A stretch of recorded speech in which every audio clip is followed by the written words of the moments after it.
මම්මගේ ticket එක. Ticket එකට නෙවෙයි. ඔයාව ස්කූල් අරන් යන්න පුළුවන්.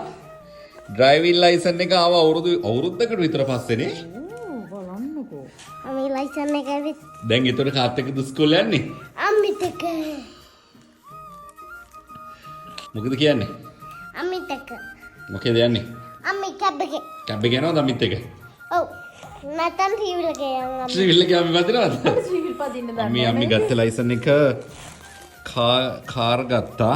ට්‍රැක්ටර් උත් දීලා තියෙනවා. ටැක්ටර් එකත් පුළුවන්. ටැක්ටර් එකකින් යන්න? ට්‍රැක්ටර් තියෙනවා, බයික් උත් තියෙනවා. ලෝරි ටීවී එකක් තියෙනවා. අම්මිට මොකේද මේ ඉස්සරහ නෝට් කරලා තියෙන්නේ මොකේද අම්මිට පුළුවන් යන්න?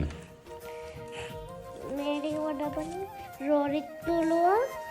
බස් උත් පුළුවන්. ට්‍රේන් උත් පුළුවන්, ඩිගස් පුළුවන්. එමෙන් පුළුවන්. ගොඩ ඒවා පුළුවන්ද? හැබැයි ලයිසන් එකේ නම් දාලා තියෙන අම්මිට පදින්න පුළුවන් කියලා කා පුළුවන් ට්‍රැක්ටර්ස් පුළුවන් එච්චරයි තියෙන්නේ. ඊයේ කො මේ අම්මි ට්‍රැක්ටර් එක ගමද ලිසෝට් ඉස්කෝලේ යන්නේ? අහන්න ගියා කැමතිද? මොකද කියන්නේ? ටැක්ටර් එක ගමු. ටැක්ටර් එක යන්න කැමතිද? ඔව් ඊට පස්සේ කාර් එකක් ගමු. ටැක්ටර් එක පැදලා කාර් එකක් ගමු.